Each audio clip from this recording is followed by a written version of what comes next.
سورت فصلت، یہ سورت مکی ہے، اس کی 54 آیات ہیں۔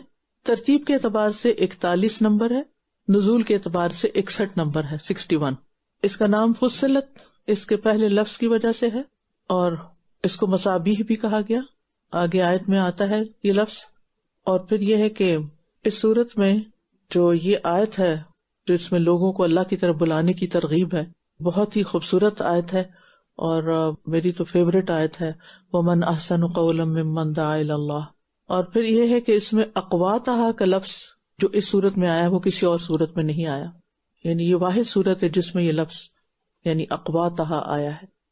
بسم اللہ الرحمن الرحیم، حامیم، تنزیل من الرحمن الرحیم، کتاب فصلت آیاته قرآنا عربیا لقوم يعلمون، بشیرا ونذیرا فأعرض أكثرهم فهم لا يسمعون، وقالوا قلوبنا في أكنة مما تدعونا إليه وفي آذاننا وقر ومن بيننا وبينك حجاب فاعمل إننا عاملون، قل إنما أنا بشر مثلكم يوحى إلي أنما إلهكم إله واحد فاستقيموا إليه واستغفروه، وويل للمشركين الذين لا يؤتون الزكاة وهم بالآخرة هم كافرون، إن الذين آمنوا وعملوا الصالحات لهم أجر غير ممنون۔ بسم اللہ الرحمن الرحیم۔ حامیم، بہت مہربان نہایت رحم کرنے والے کی طرف سے نازل کردہ ہے۔ اللہ سبحانہ وتعالیٰ کے یہ دو نام جو بہت خوشی دیتے ہیں یا اس کی بہت رحمت کو ظاہر کرتے ہیں، وہ الرحمن اور الرحیم ہے، کہ بہت زیادہ مہربان۔ الرحمن علم القرآن، اور پھر تنزیل من الرحمن، ایک ایسی کتاب جس کی آیات کھول کر بیان کی گئی ہیں عربی قرآن کی صورت میں ان لوگوں کے لیے جو جانتے ہیں، خوشخبری دینے والا اور خبردار کرنے والا۔ پھر بھی ان کی اکثریت نے اعراض کیا، لہٰذا یہ سنتے ہی نہیں۔ دائی کا کام خوشخبری دینا بھی ہے اور خبردار کرنا بھی ہے، لیکن عموماً لوگ خوشخبری سے بھی فائدہ نہیں اٹھاتے اور ڈراوے سے بھی فائدہ نہیں اٹھاتے، اور اکثر لوگ اعراض برتتے ہیں، غفلت اختیار کرتے ہیں۔ کچھ تو ایمان ہی نہیں لاتے، کچھ مان لیتے ہیں اللہ کی کتاب ہے لیکن عمل نہیں کرتے، حلال کو حلال اور حرام کو حرام قرار نہیں دیتے، کچھ اس کے فیصلوں کو نہیں مانتے، کچھ اس کو سمجھنے کی کوشش نہیں کرتے، اس میں تدبر نہیں کرتے، حالانکہ قرآن ہر طرح کے امراض سے شفا کا باعث ہے۔ اور انہوں نے کہا، جس چیز کی طرف تم ہمیں بلاتے ہو ہمارے دل اس سے پردوں میں ہیں، اور ہمارے کانوں میں ایک بوجھ ہے، اور ہمارے اور تمہارے درمیان ایک حجاب ہے، بس تم عمل کرو، بے شک ہم بھی عمل کرنے والے ہیں۔ ہمارے دل پردے میں، ہمارے کانوں میں بوجھ ہے، جب دونوں ہی بند ہو گئے تو پھر ہدایت کہاں سے ملے گی؟ یعنی یہ حجاب جو ہوتے ہیں نا، یہ ویزیبل نہیں ہوتے لیکن بہت بڑے حجاب ہوتے ہیں، اور آپ ہارٹ کو ایکسس ہی نہیں کر پاتے ایسے لوگوں کے۔ آپ کہہ دیجئے، میں تو تم جیسا ایک انسان ہی ہوں، میری طرف وحی کی جاتی ہے کہ تم سب کا معبود ایک ہی معبود ہے، بس تم اپنا رخ اسی کی طرف سیدھا رکھو اور اسی سے بخشش مانگو، اور مشرکوں کے لیے ہلاکت ہے۔ تم سب کا معبود ایک ہی معبود ہے۔ عبادت صرف نماز کی شکل میں نہیں ہوتی، عبادت اس یقین میں بھی ہوتی ہے کہ ہمیں ہر طرح کا نفع نقصان دینے والا اللہ ہے، صحت اور بیماری بھی اسی کی طرف سے ہے، عطا کرنے والا اور روکنے والا بھی وہی ہے، کشادگی دینے والا اور تنگی دینے والا بھی وہی ہے، ہر چیز کا مالک بھی وہی ہے۔ اگر کوئی ہماری زندگی میں تکلیف آئی ہے تو اس کے اذن سے آئی ہے، وہ چوکنے والی نہیں تھی، اور جو تکلیف ٹل گئی وہ پہنچنے والی نہ تھی۔ جو اللہ نے چاہا وہ کیا، اور جو اس نے نہیں چاہا وہ نہیں ہوا۔ اور شرک اس میں بھی ہوتا ہے کہ انسان کا دل اللہ کے سوا کسی اور کی طرف متوجہ ہو کہ وہ میری مدد کرے گا، اس سے امید ہو اور ڈر ہو، اور انسان اس کا تابعدار اور غلام بن جائے اس بنا پر۔ تو خالق کے مقابلے میں مخلوقات کی پیروی نہیں کرنی چاہیے۔ وہ لوگ جو زکوٰۃ ادا نہیں کرتے اور آخرت کا بھی وہ انکار کرنے والے ہیں، بے شک جو لوگ ایمان لائے اور انہوں نے نیک عمل کیے ان کے لیے نہ ختم ہونے والا اجر ہے، ہمیشہ کا اجر۔ تھوڑا سا عمل ہے دنیا کا، چند سال کا، اور اجر لامتناہی۔ تو ہر وہ کام جو خالصتاً اللہ کی خوشنودی کے لیے کیا جائے، چاہے وہ دین کا ہو دنیا کا ہو اور طریقہ بھی صحیح ہو، تو وہ اعمال صالحہ میں شمار ہوتا ہے۔ قل أئنكم لتكفرون بالذي خلق الأرض في يومين وتجعلون له أندادا ذلك رب العالمين وجعل فيها رواسي من فوقها وبارك فيها وقدر فيها أقواتها في 4 أيام سواء للسائلين ثم استوى إلى السماء وهي دخان فقال لها وللأرض ائتيا طوعا أو كرها قالتا أتينا طائعين فقضاهن 7 سماوات في يومين وأوحى في كل سماء أمرها وزينا السماء الدنيا بمصابيح وحفظا ذلك تقدير العزيز العليم فإن أعرضوا فقل أنذرتكم صاعقة مثل صاعقة عاد وثمود إذ جاءتهم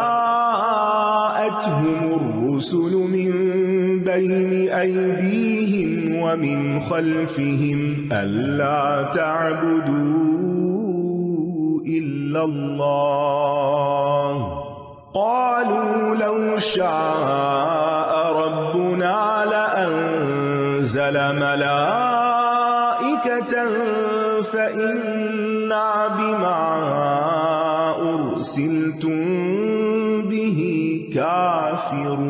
كافرون فأما عاد فاستكبروا في الأرض بغير الحق وقالوا من أشد منا قوة أولم يروا أن الله الذي خلقهم هو أشد منهم قوة وكانوا بآياتنا يجحدون فأرسلنا عليهم ريحا صرصرا في أيام نحسات لنذيقهم عذاب الخزي في الحياة الدنيا وَلَعَذَابُ الْآخِرَةِ أَخْزَىٰ وَهُمْ لَا يُنصَرُونَ وَأَمَّا ثَمُودُ فَهَدَيْنَاهُمْ فَاسْتَحَبُّوا الْعَمَىٰ عَلَى الْهُدَىٰ صاعقة العذاب الهون بما كانوا يكسبون ونجينا الذين آمنوا وكانوا يتقون۔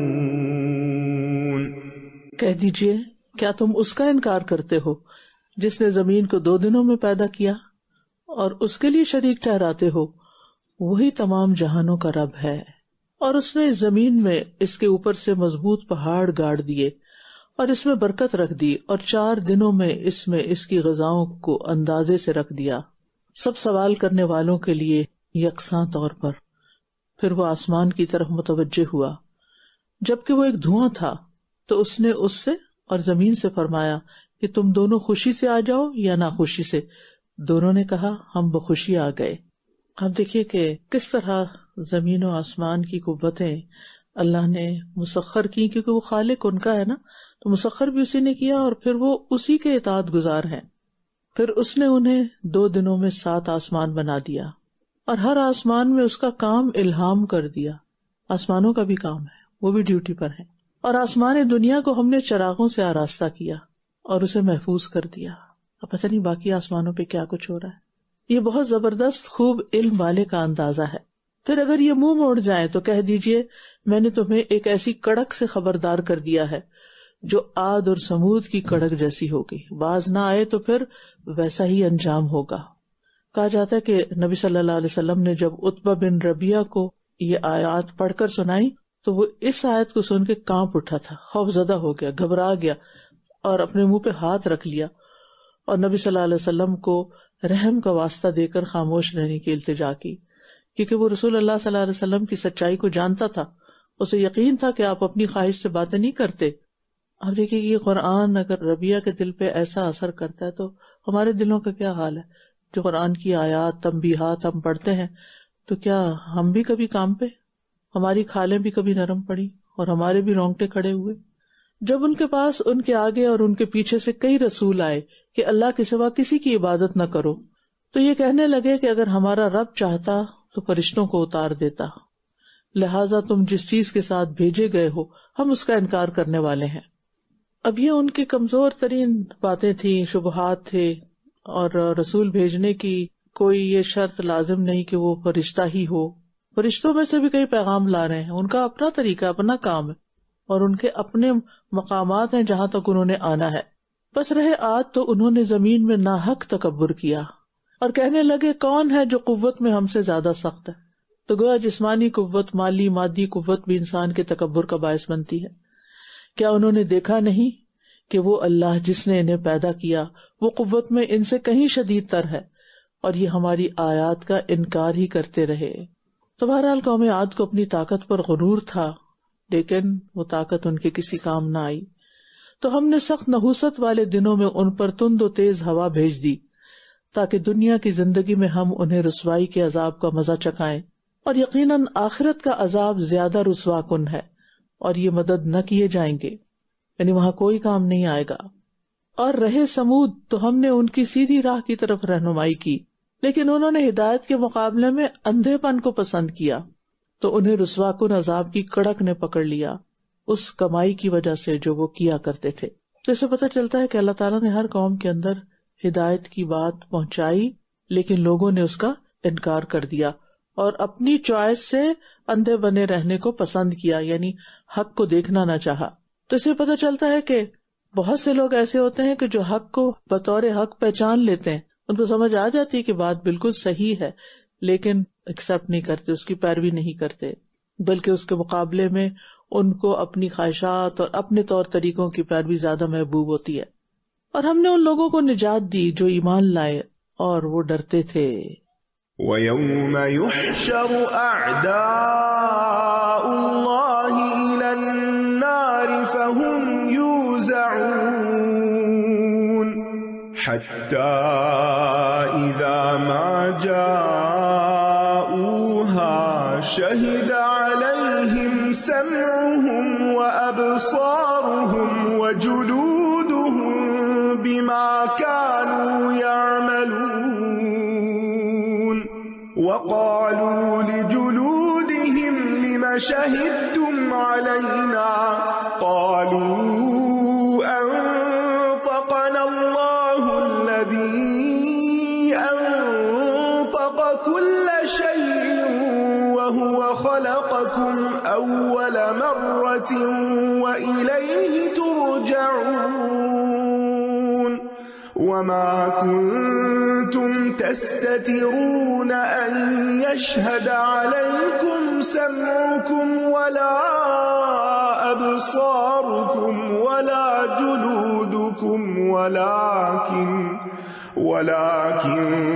ظننتم أن الله لا يعلم كثيرا مما تعملون وذلكم ظنكم الذي ظننتم بربكم أرداكم فأصبحتم من الخاسرين فإن يصبروا فالنار مثوى لهم وإن يستعتبوا فما هم من المعتبين وقيضنا لهم قرناء فزينوا لهم ما بين أيديهم وما خلفهم وحق عليهم القول في أمم قد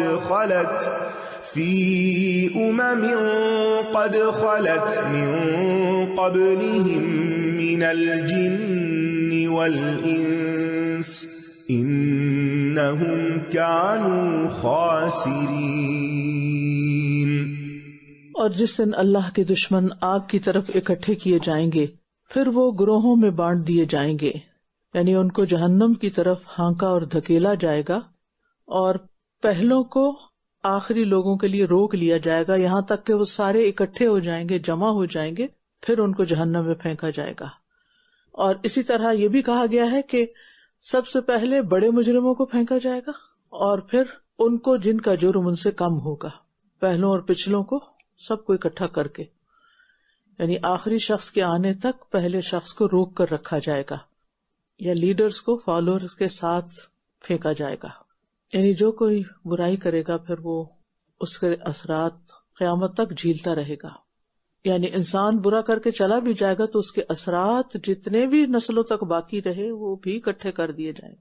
وہ پہلا تھا جس نے شروع کیا قابیل، اور پھر آخری انسان تک جو قتل کر رہا ہے سب کو اکٹھا کر کے پھینک دیا جائے گا۔ اور اسی طرح دیگر برائیاں بھی، یہاں تک کہ جب یہ اس جہنم کے پاس آ جائیں گے تو ان کے کان اور ان کی آنکھیں اور ان کی کھالیں ان کے خلاف اس کی گواہی دیں گے جو یہ کیا کرتے تھے، اور یہ اپنی کھالوں سے کہیں گے تم نے ہمارے خلاف گواہی کیوں دی؟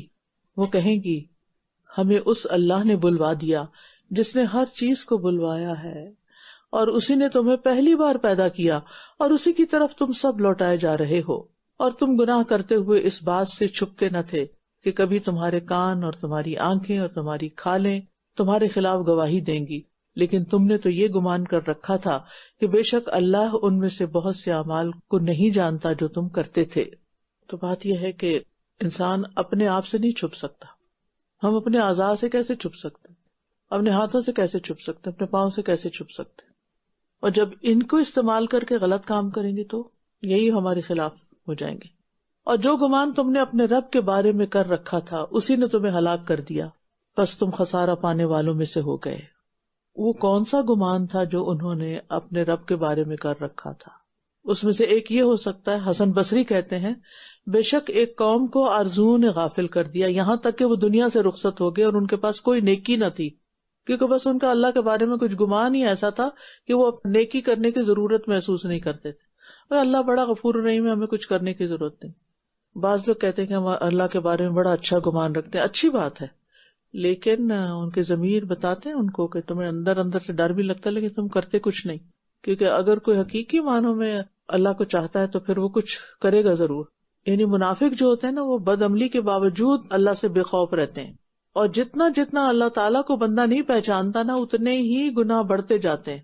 جب اللہ کی طاقت سمجھ آتی ہے نا اور اس کی پکڑ سمجھ آتی ہے تو انسان توبہ کرتا ہے، اور اس سے یہ سبق بھی ملتا ہے کہ انسان بلا تحقیق ظن اور گمان سے بچے، کیونکہ بعض گمان انسان کو ہلاک کرنے والے ہیں. پھر اگر یہ صبر کرے بھی تو ان کا ٹھکانہ آگ ہے، اور اگر یہ معافی طلب کرے تو یہ عذر قبول کیے جانے والوں میں سے نہ ہوں گے. قیامت کے دن خوشامد اور منت سماجت کچھ بھی کام نہ آئے گی، نہ توبہ قبول ہوگی، نہ دنیا کی طرف واپس آنے کی تمنا پوری ہوگی، نہ دوزخ سے نکل سکیں گے. آج ان ساری تمناؤں کو پورا کرنے کے لیے وقت ہے کہ انسان توبہ کر کے اللہ کا فرما بردار بن جائے. یہ کام کرنے کا آج موقع ہے. جب وقت گزر گیا کوئی چیز فائدہ نہ دے گی. اور ہم نے ان کے لیے کچھ ایسے ساتھی مقرر کر دیے جنہوں نے ان کے اگلے پچھلے اعمال ان کے لیے خوشنما بنا دیے، لہٰذا ان پر بھی ان سے پہلے جن و انس کی گزری ہوئی امتوں کی طرح عذاب کی بات سچ ہو گئی کہ بے شک یہ خسارہ پانے والوں میں سے ہیں. اب یہاں دیکھیں ساتھیوں کی پھر بات ہو رہی ہے. ہم نے ان کے لیے کچھ ایسے ساتھی مقرر کر دیے جنہوں نے ان کے اگلے پچھلے اعمال ان کے لیے خوشنما بنا دیے. سوچیے آپ کی زندگی میں تو کوئی ایسا نہیں کہ جو آپ کے غلط کاموں کی تعریف کرتا ہے اور غلط کاموں کو خوبصورت بتاتا ہے. جو اچھے دوست ہوتے ہیں نا، جو نیک دوست ہوتے ہیں، جو حقیقی معنوں میں دوست ہوتے ہیں، وہ انسان کو آخرت کی یاد دلاتے ہیں. اور انسان کے جو مطلبی دوست ہوتے ہیں وہ اس کو دنیا کی یاد دلاتے ہیں، وہ دنیا کی باتیں زیادہ کرتے ہیں. اور یہ ایک ثابت شدہ بات ہے کہ ہر انسان اپنے ساتھیوں میں سے ایک ہوتا ہے. Is one of his friends. کسی کو بھی زندگی میں اچھا ساتھی ملنا، اچھا دوست ملنا، اچھا ہم مجلس ملنا، یہ بہت بڑی نعمت ہے. لہذا ایسی مجلسوں اور ایسی صحبت کی تمنا رکھنی چاہیے اور اس کے لیے کوشش کرنی چاہیے.